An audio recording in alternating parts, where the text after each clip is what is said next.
Bonjour famille avec Jésus.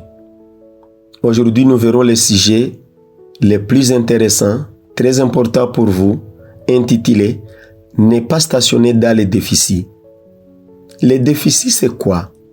Les déficits c'est ce qui manque pour équilibrer les recettes avec les dépenses ou simplement ce qui manque ou l'insuffisance. Ne pas stationner dans les déficits. Nous allons lire en 2 Rois, chapitre 4, verset 2. La parole de Dieu déclare: Élisée lui demanda: Que puis-je faire pour toi? Dis-moi ce que tu as à la maison. Elle répondit: Ton serviteur n'a rien dans la maison sauf un pot d'huile. Une famille a perdu le père, qui était le pourvoyeur bien sûr de la maison. La tristesse est étouffante et les dettes aussi. L'histoire n'a pas beaucoup changé si l'on compare la famille aujourd'hui par rapport à l'endettement. Dans le passé, les prêteurs prenaient le terrain, la maison, et s'ils ne couvraient pas la dette, il avait la loi de son côté et prenait même les enfants du défunt comme esclaves. Cette famille impuissante va nous donner une grande leçon.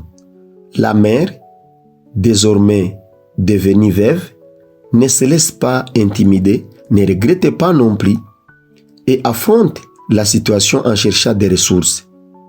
Que feriez-vous dans une situation comme celle-ci? Pensez-y.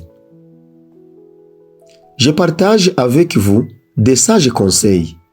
Ne demandez pas d'argent à Dieu, demandez-lui plutôt une vision, des capacités et des opportunités. Cette femme courut vers Élisée, le prophète de Dieu. Comment pourrais-je l'aider? Je ne savais pas. Mais j'avais la foi. Élisée demanda: Que puis-je faire pour toi? Et qu'est-ce que tu as chez toi? La femme dit: Je n'ai rien. Comme toujours, l'être humain désespéré voit les chemins sombres et étroits et pense souvent qu'il n'y a pas d'issue, c'est-à-dire qu'il n'y a pas de solution, ne sait pas même quoi faire. Lorsqu'on lui demande, la vision de la femme s'ouvre et elle se rend compte qu'il y avait quelque chose de petit à la maison. Il y a un sens à toute situation défavorable que nous devons vivre. Qu'avez-vous à la maison pour vous réinventer et commencer un travail?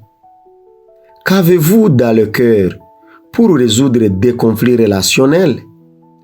Qu'êtes-vous prêt à faire pour que votre relation fonctionne?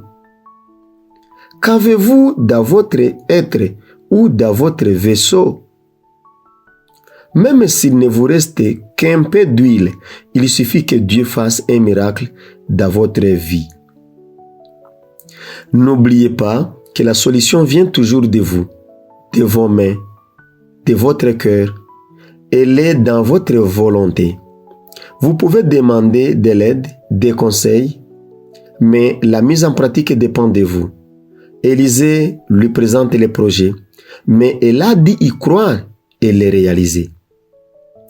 Elle a intégré ses enfants dans le plan et ils ont couru prêter des vases et ils se sont enfermés dans la maison pour travailler en fait que la bénédiction de Dieu coule. Et c'est à tel point que de nombreux vases ont été remplis. La veuve courut vers Élisée. Les enfants courirent prêter des bâtons, c'est-à-dire des vases et des récipients. La femme courut à nouveau pour le dire à Élisée. Dans toute crise, la vie est une affaire de compétence et d'agilité. Ne restez pas coincé dans la pensée comme celle-ci. Je n'ai pas. Je ne peux pas. Le succès s'obtient en se levant tôt, en consultant, en cherchant, en travaillant et en priant. Pour aujourd'hui, prions ensemble.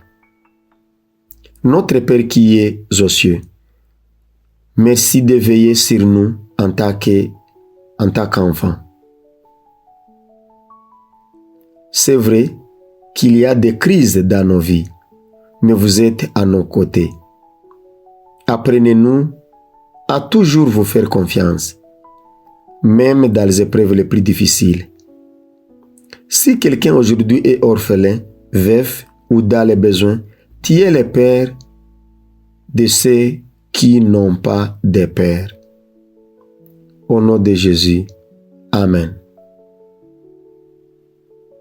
Chers auditeurs, nous vous demandons de vous abonner à cette chaîne et partagez-la avec vos amis, vos frères, vos sœurs et vos proches.